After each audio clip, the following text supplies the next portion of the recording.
Hoy! Malakas ba yung mic ko? Parang malakas ha. Wait lang. Ayan. Magandang araw mga pare. Ako nga pala si Paring RJ at welcome dito sa Paring RJ TV. Uy! Long time no see mga pare. Kamusta kayong lahat? Sana okay po kayo. At huwag nyo kakalimutan magdala ng payong dahil sobrang tag-ulan na ngayon. Ay hindi. Hindi pala payong ang dadalhin nyo dahil kailangan nyo na magdala ng bangka dahil baha na sa Pilipinas. Dahil hindi natin maramdaman yung sinabi ni Marcos nung nakaraang SONA. So eto na. Magsosona na naman at kaliwat kanan ang pagkilos ng Marcos administration. Pagkilos saan? Pagkilos na maging karpintero, pagkilos na maging papansin, o pagkilos para meron silang masabi o siya masabi sa kanyang SONA. Diba? Ako lang po ba ang nakapansin yan o kayo rin? Diba? Alam ko napansin nyo rin yan kasi mga pare ko patatalino yan eh. Okay po ba kayong lahat dyan? Palakpakan ulit. I hope na safe kayo ngayong tag-ulan dahil nga naman mahirap magkasakit at mahirap mabahaan. Pero imbis na magpahinga ka na, yung baha pumapasok na sa bahay nyo. Ganyang katindi ang Marcos administration. Bakit? Bakit nga ba nagbabaha mga pare? At sa tingin ko naman, isa lang ang napaka simpleng dahilan ng pagbaha, yung basura. Sa palagay ko, basura tong administrasyon na to, kaya bumabaha. At bumabaha din ng mga masasabi natin na bumabaha ng mga buhaya dyan sa ng mga buhayang opisyal sa atin ngayon. Nagets nyo ba? Nagets nyo? Kasi kaliwat kanan ng ewan ko. Sa palagay ko, alam nyo naman yan, kaliwat kanan ng pagnanakaw ng gobyerno sa kaba ng bayan. Ewan ko na lang, hindi nyo pa alam yan. Itong administrasyon na to, puro lang naman talaga forma. Wala kayo ba, nararamdaman nyo yung ginagawa ng administrasyon? Palagay ko hindi. Lalong-lalo na yung mga mahihirap nating kababayan, yung mga talagang masasabi natin na nasa laylayan. Ay nako, ewan ko na lang kung di galit na galit talaga yan sa sa administrasyong Marcos. Pero ang pinangako nila, pag naging si Marcos ang presidente, lalo na yung mga vloggers ni Marcos, yung nagdaging presidente, si Marcos Jr., matutubos na at mawawala na ang utang ng Pilipinas. Anak ng putya, nung umupo na siya, lalo pang nabaon sa utang ang Pilipinas. Yes. Ganyang kalupit ang Marcos administration ngayon. Imbis na bawasan yung utang ng Pilipinas dahil doon sa nagdaang pandemic, ito na, dinagdagan pa lalo.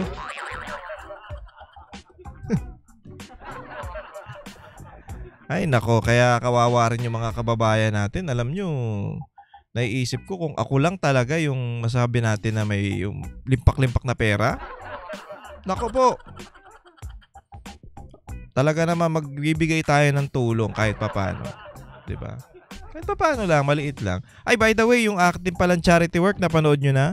Kung hindi nyo pa napapanood, panoorin nyo sa aking channel, panoorin nyo dyan. Nandyan yung si Ma'am Libyan, pinuntahan natin sa Binangonan, Rizal at binigyan natin ng dalawang kaban, di ba kaban yun? Kalahating kilo, 25, no? Kalahating sako.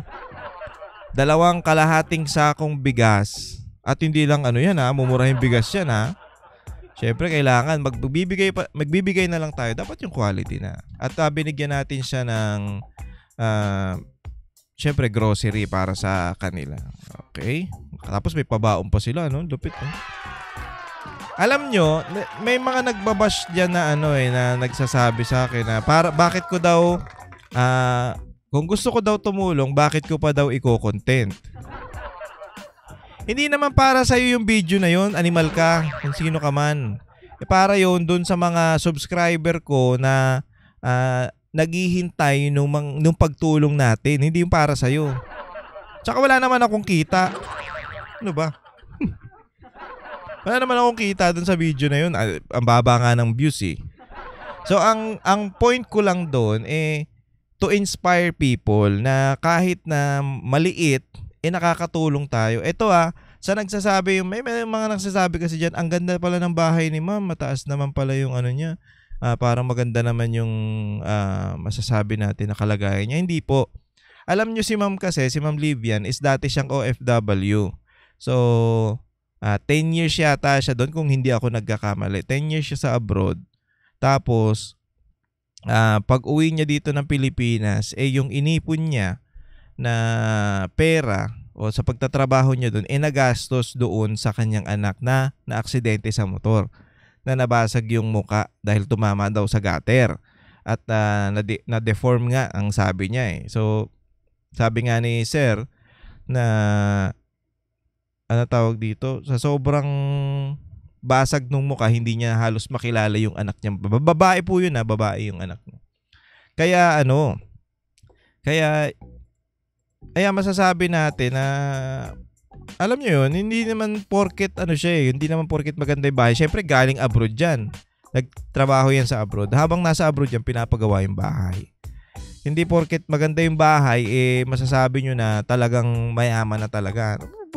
Itong mga Pilipino na to, kayo makapang lang kayo, alam nyo yun, imbis na matuwa kayo dahil may natutulungan tayo, hindi humahanap pa kayo ng butas para makapang bash. Ano ba?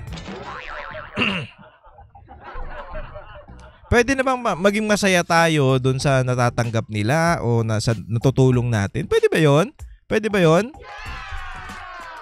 At gusto ko nga alam nyo, baka this month, di natin alam, or next month, baka gusto kong gawin naman yung natin yung para mas marami tayong mabigyan ng tulong. Alam nyo yung naiisip ko kasi yung parang babad na babad lagi dyan sa kalsada, yung mga yung mga traffic enforcer. Hindi naman lahat ng traffic enforcer ay mga abusado Hindi naman po May mga traffic enforcer dyan na mga mababait, na mga maaayos. So, ang gawin natin, siguro kahit 5 kilong bigas, tapos grocery, as pag nadaanan natin, abutan natin sila. Okay ba yon? Para mas marami tayong mabigyan. Pwede po ba yon? Pwede po ba yon? Kung pwede, okay, gagawin natin yan. Ano sa palagay nyo? Pero syempre, hindi pa rin natin yun, yung charity work natin. Mag-send pa rin kayo ng Ang gantong gawin nyo, gantong gusto ko. Mag-send kayo ng pangalan, name,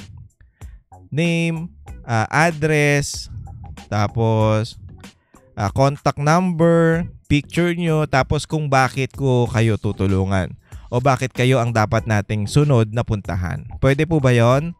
Ayun, para mas maganda, para mas magets natin yung kwento ninyo. Pwede po ba? Pwede po ba? Basta mag-send lang kayo sa akin, o kaya kung gusto nyong may tulungan tayong iba, for example, yung kakilala nyo o kaibigan nyo na gusto nating tulungan, ang gagawin nyo, contact number mo, pangalan niya, address, pangalan mo, contact number mo, tapos yung picture niya, magkasama, picture nyo na magkasama, pwedeng ganon. Tapos, ilagay mo dyan sa, sa email kung bakit natin siya kailangan puntahan o tulungan. Okay? Yun. Okay po ba yun? Para mas magets natin kasi, alam nyo, mas maganda yung alam natin na yung mga tulong, talaga naman dun talaga mapupunta sa mga, natin, yung mga alam nating talagang nahihirapan. Kagaya ni Ma'am Livian, di ba?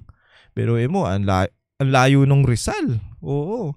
Tapos may mga, pa dyan, lugar pa dyan na makikipo talaga. Ang hirap idaan. Buti nga, ang sasakyan lang natin, Wigo. Kahit papaano nakakapasok tayo sa mga iskinita. So, naihatid natin yung tulong natin. Hindi ko to hindi to para Oo, sige, maging tayo, maging realistic tayo. Kailangan natin syempre ng views. O kailangan natin i-content yun para nga naman pag kumita tayo from the video, may maitutulong pa ulit tayo. Huwag kayong maging natural lang yun. Siyempre, hindi naman tayo alam mo, hindi naman tayo yung masasabi natin na politiko talaga na may budget para tumulong. Hindi tayo ganun. Wala tayong pera. Ano ba kayo?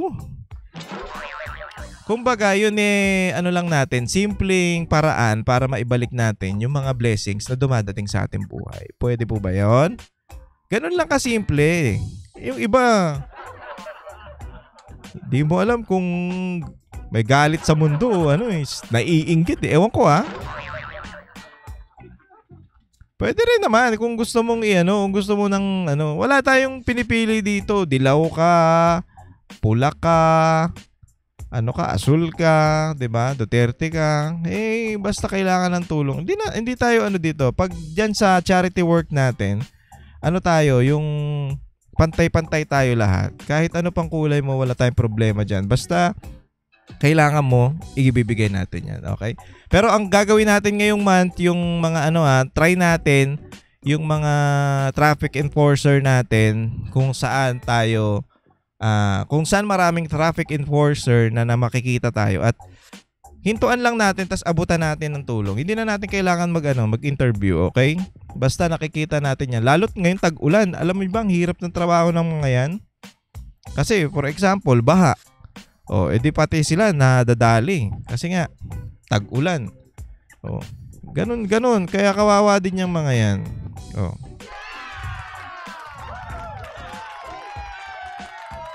So, yun lang. Ang plano natin ngayong month, baka ito muna unahin natin yung mga pagtulong dun sa mga traffic enforcer. Ngayon, i-comment nyo kung saan nyo nakikita na maraming traffic enforcer na mga, alam nyo, mga mababait, maayos, at mga hindi mayayabang.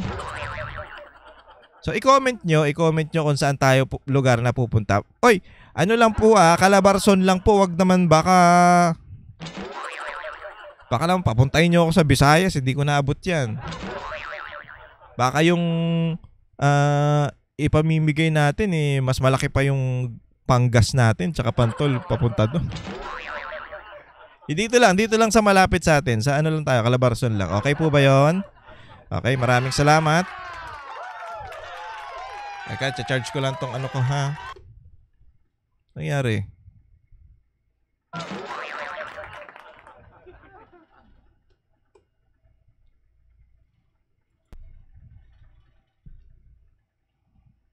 Okay. So ngayon pag-uusapan naman, nagka-crack yung So ngayon pag-uusapan natin tong si Marcos kasi ang nangyayari ngayon, meron tayong balita patungkol dyan na yung ibang mga political analyst o mga tao napapansin na parang si Marcos puro lang forma. Bakit?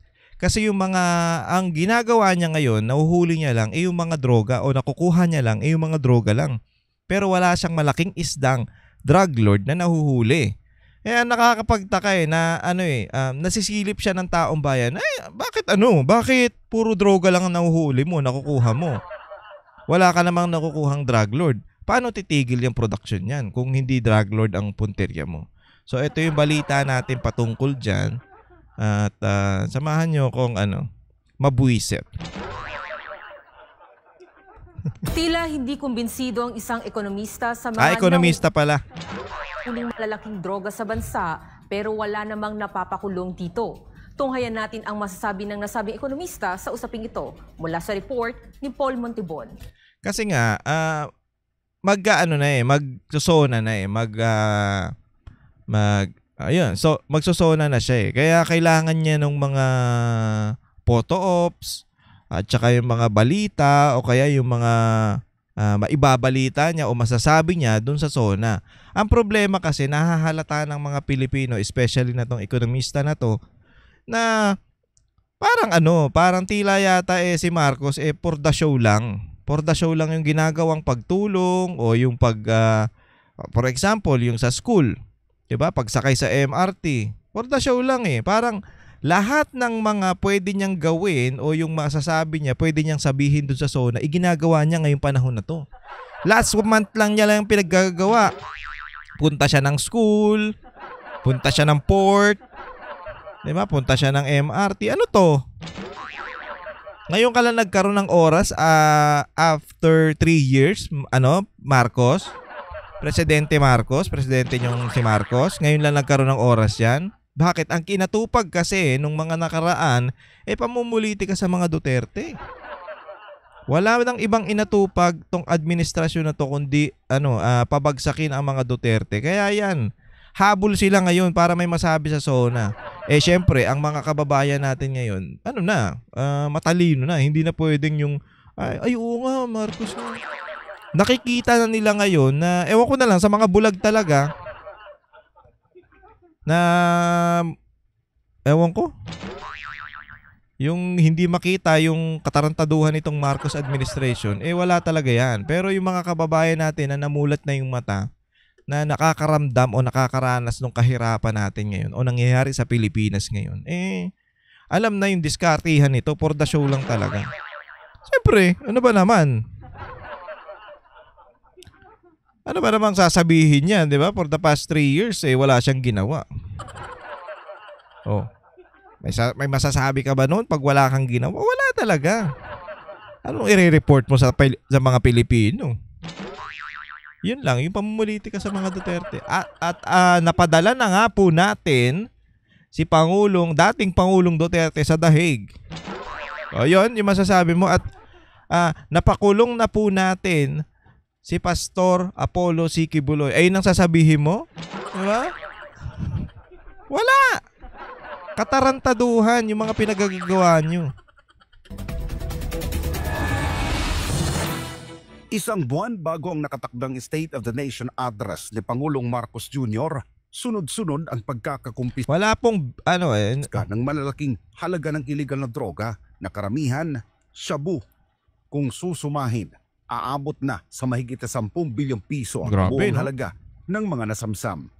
Sa kabila ng malalaking huli, walang nababanggit na malalaking pangalan. Ayun, malaking huli lang na droga pero walang malaking pangalan, walang big fish. So ang nauhuli yung mga yung mga ewan ko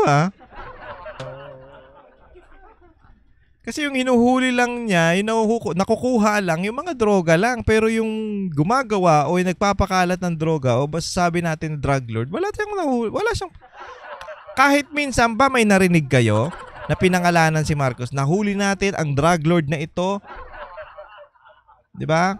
Nahuli natin ang isang Chinese drug lord. Di kagaya ni Pangulong Duterte noon, talagang may sinasabi siya, nahuli natin ang isang Taiwanese drug lord.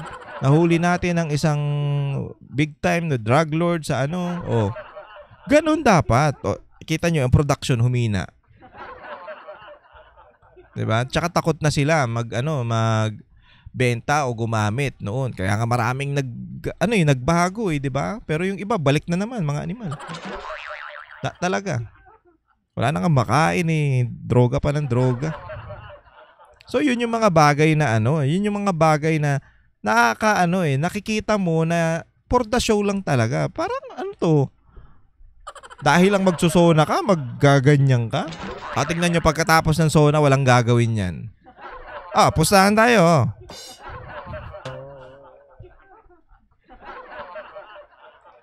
Para kayong mga At ito pa nga pala, nakalimutan kong banggitin yung mga yung mga alam mo yun, okay na yung ginagawa ko na yung i-content yung pagtulong. Kaysa naman nagpo-promote ng sugal, mga animal. Oo. Diba? Marami tayong nagpo-promote ng sugal na akala mo naman, malaki kasi ang kita dyan. Okay, tumutulong din sila sa mga sa mga kababayan natin. Ewan ko, kung tumutulong sila. Diba? Yung iba nga nag-Gcash dyan, patungkol dyan. Tapos, nagtutulong. Ewan ko, tumutulong din naman siguro yung mga yan. Pero, yung tinutulong nila galing sa sugal. Ang laki ng kinikita ng mga yan sa pagpopromote ng sugal. Tayo, wala naman tayong ganun Tsaka hindi natin gagawin yun. Sariling pera natin o sariling pinaghirapan natin yung itutulong natin sa mga Pilipino o sa mga kaibigan natin, sa mga pare natin. Especially sa ating mga subscriber, di ba? Oh, mas maganda yun. Pinaghirapan mo yung itutulong mo, hindi yung sa pagpo-promote ng sugal. Galing sa sugal, itutulong mo. Ano to? Anyway, balik tayo sa topic. Kaya naman hindi maiwasang questionin ng ilang eksperto ang tunay na layunin ng operasyon. Ayon kay Professor Astro Del Castillo, isang ekonomista, kapansin-pansin ang kawalan ng mga big fish sa likod ng mga drogang nasasabat. Madaming ang nahuhuli, but wala tayong masyado nakikita na yung mga masterminds, yung mga drug lords, no? Yung mga talagang promotor na itong mga masasamang... Tapos sasabihin ni Claire Castro na 400 plus po na barangay na ang masasabi natin o matatawag natin na drug-free. Ito po ang listahan. Diba? Tapos tinanong siya ngayon ni Eden, kaya pinatanggal si Eden eh. Tinanong siya ngayon, ano pong mga barangay yung mga ano? Sa ngayon, ito lang po muna ang aking natanggap. Ayop ang lupit, ano? Ngayon, si Eden, binusisi yung papel.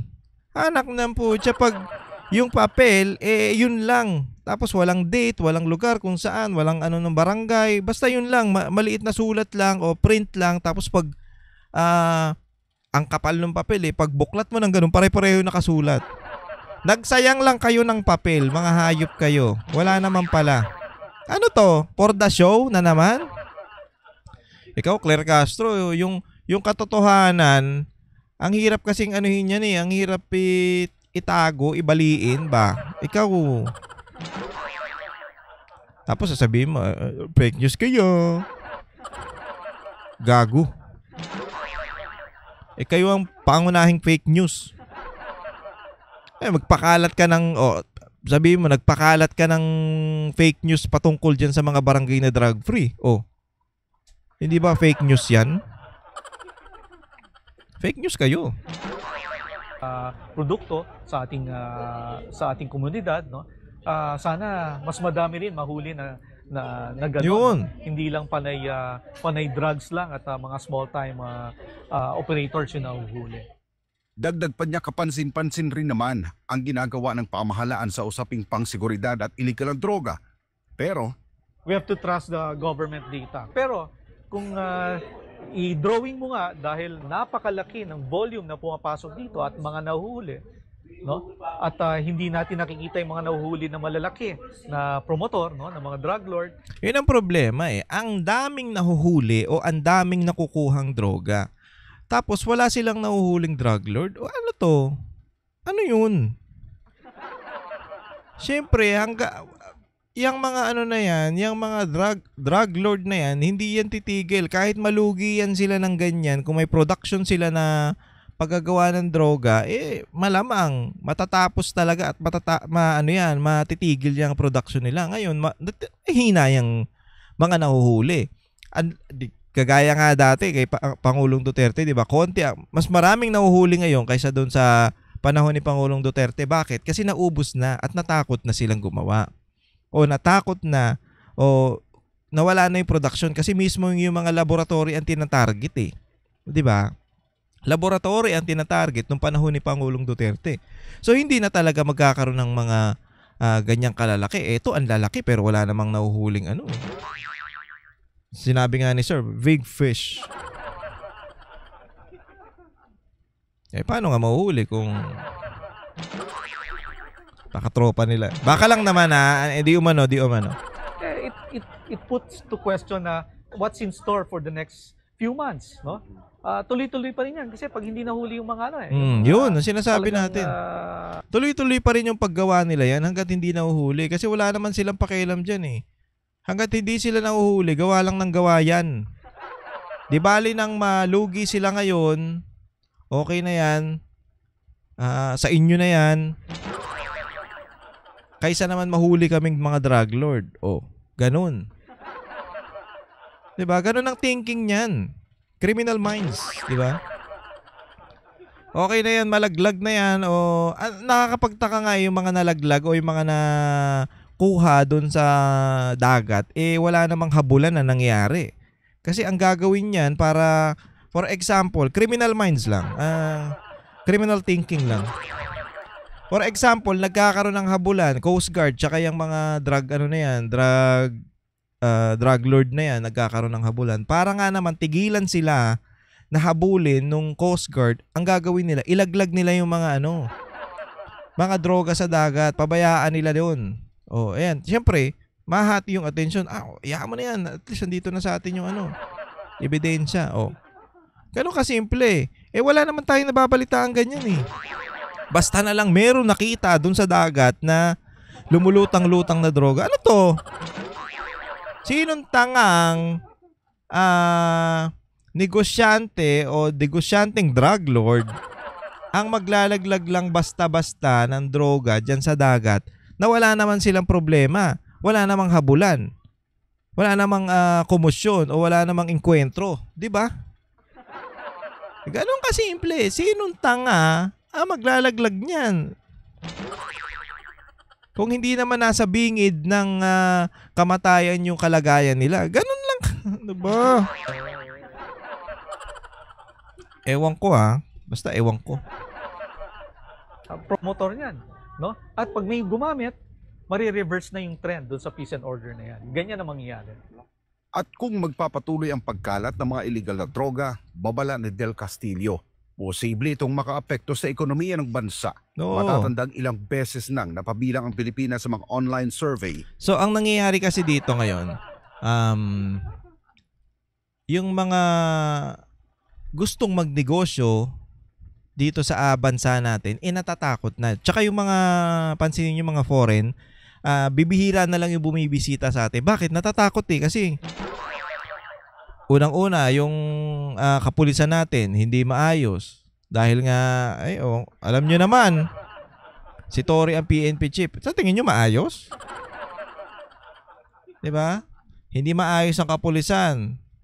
Tapos, ang dami nakukuhan droga. Wala naman drug lord na nakukuha. Tapos, puro krimen ang nangyayari. Sa tingin nyo po, kung ako foreigner, pupunta ako ng Pilipinas. Kahit maganda ang Pilipinas, hindi ako pupunta dyan. Baka mamatay na ako dyan.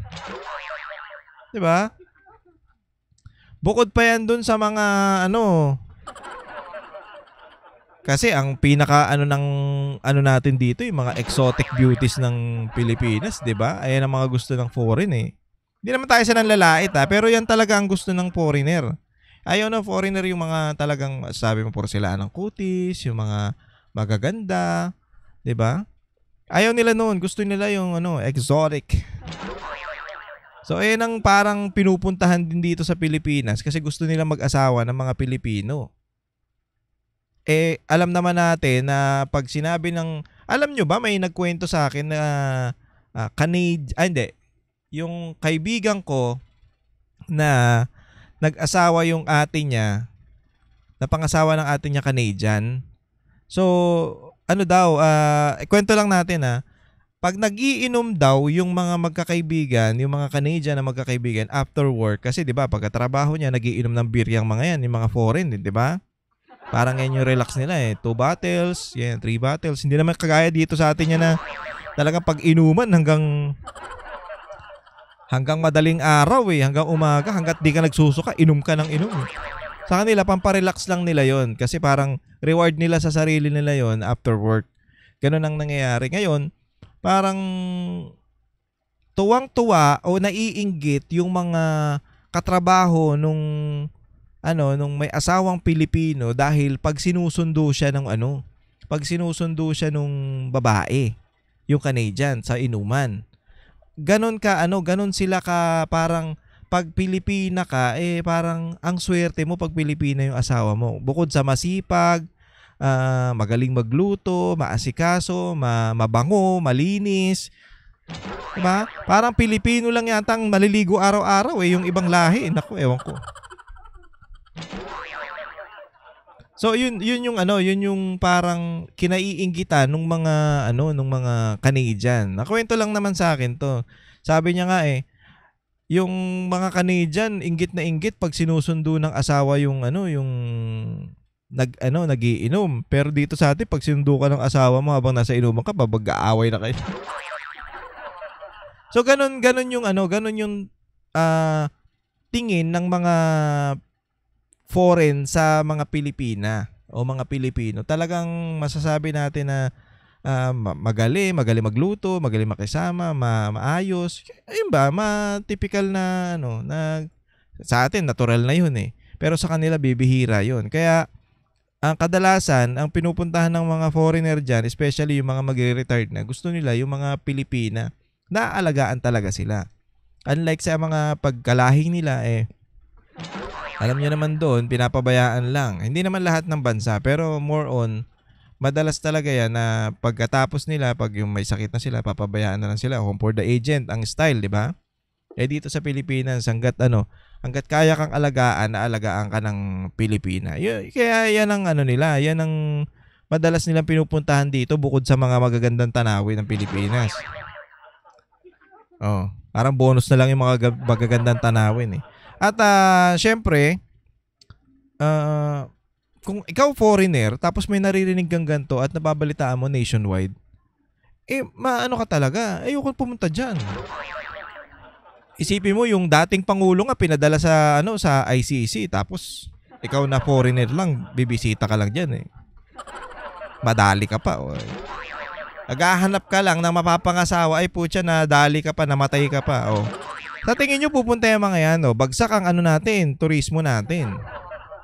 Dahil sa mga nangyayari. Unlike nung panahon ni Pangulong. Ang hirap kasi, kahit ayaw mong ikumpara, makukumpara mo talaga yung nangyayari. Kasi ang ibang-iba talaga ang layo ni Pangulong Duterte kay Marcos.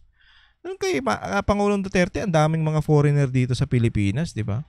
Nanirahan na nga dito eh. At hindi lang yun. Sikat na sikat si Pangulong Duterte noon dahil nga sa war on drugs. Na idinidikit na naman ditong ni Rimulya patungkol dito sa missing sa Bungero. Ay naku, ewan ko sa'yo. Bilang isa sa mga pinakadelikadong bansa para sa mga negosyante at turista. Well, according to the data of government, nagkaroon naman ng decline in terms of crime, no?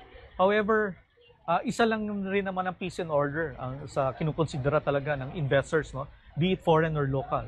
Totoo, madami tayong naririnig na pagtaas ng krimen. Ito rin ay kinukonsider ng karamihan talaga.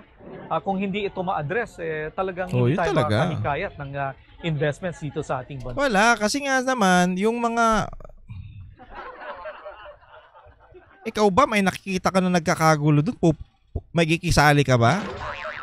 Sinong tanga makikisali dan? Diba na hindi mo naman kakilala yung nagkakagulo doon? Diba? Iniisip mo, for example, foreigner ako, Italiano.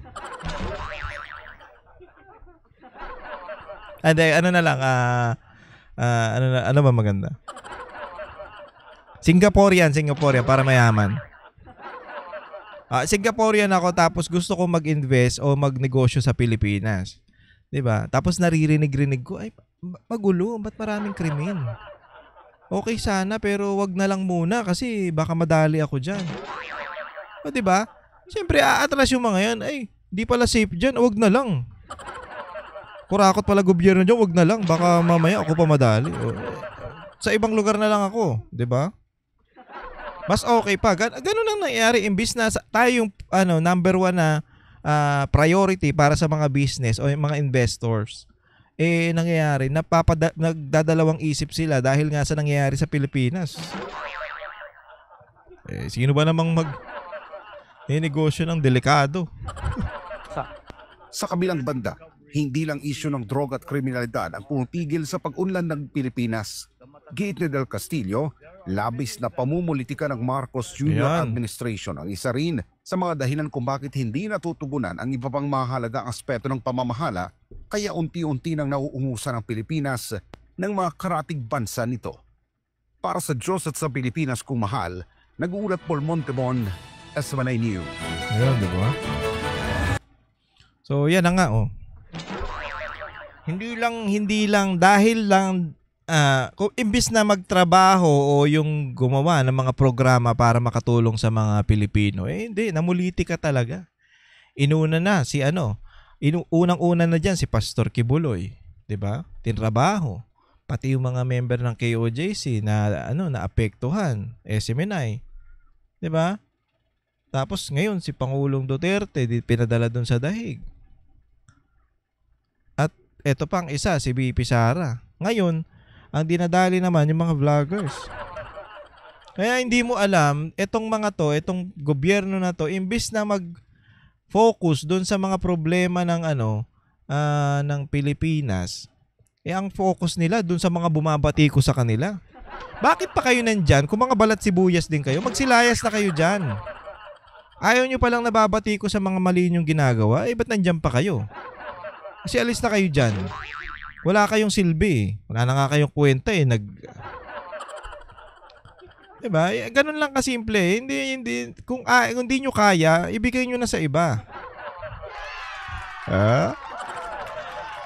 Ibigay nyo na kay BP Sara dyan. Total, lagi nyo naman siyang hinahanap. O si BP Sara, lagi naman hinahanap ni Claire Si BP Sara, wala. Kailangan siya ng mga Pilipino dito. Ba't wala bang opisina yan?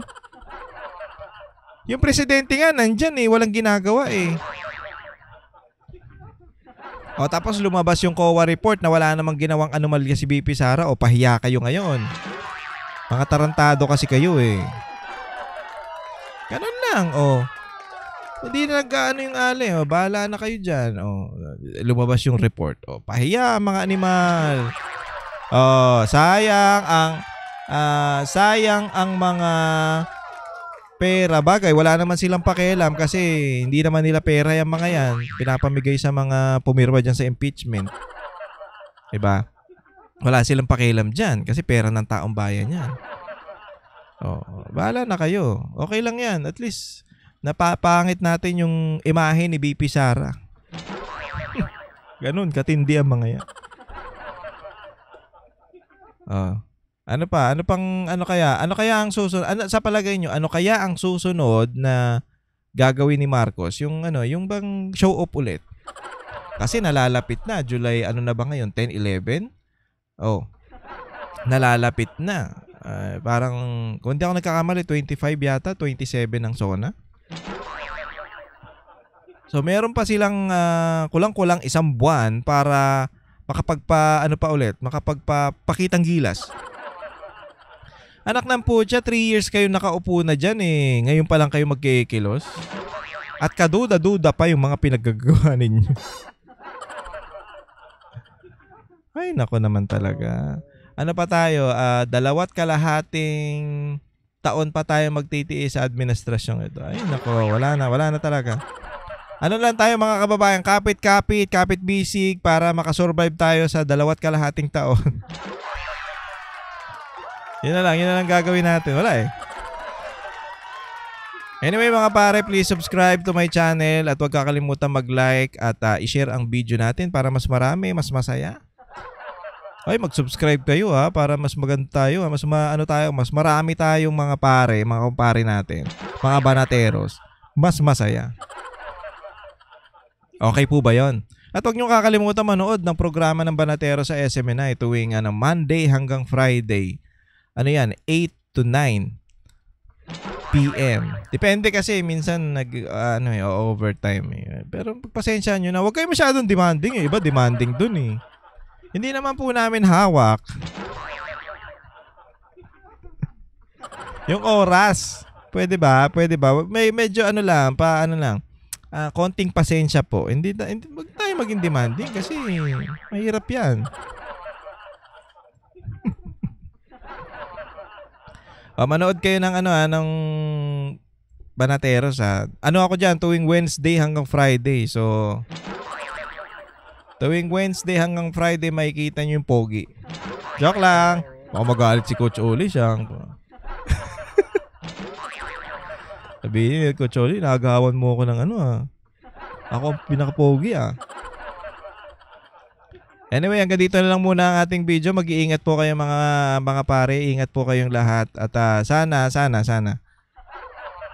maging okay po ang mga ang bawat isa sa atin. At huwag nyo kakalimutan yung ating mga charity work. I-share nyo rin para mas maraming makakita at mas maraming makaalam dun sa mga ginagawa natin. To inspire others. Hindi naman to pagyayabang o hindi to masasabi natin. No, kino-content natin para nga naman syempre may pag kumita tayo, meron pa tayong ipang-share. O, pag wala tayong kita, wala tayong i-share. Ganun lang kasimple yun.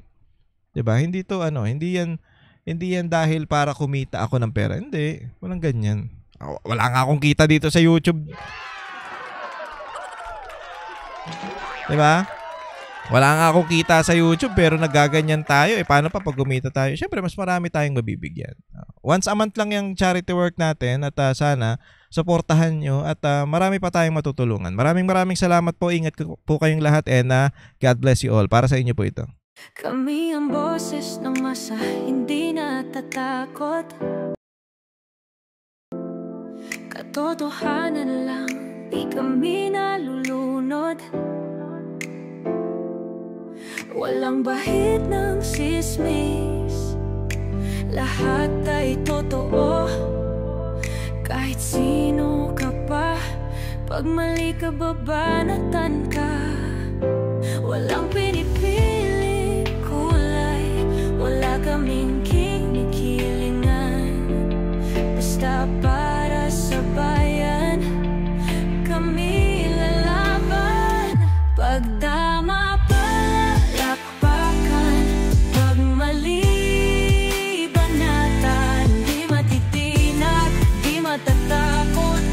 sa bayan, tuloy ang sigaw. Sa harap ng kamera, walang halong takot. Mga baluktot, lahat kayo'y tutumba. Ang hustisya at totoo, yun lang ang mahalaga. Kahit sinong harang, di kami matitinag. Walang pinipili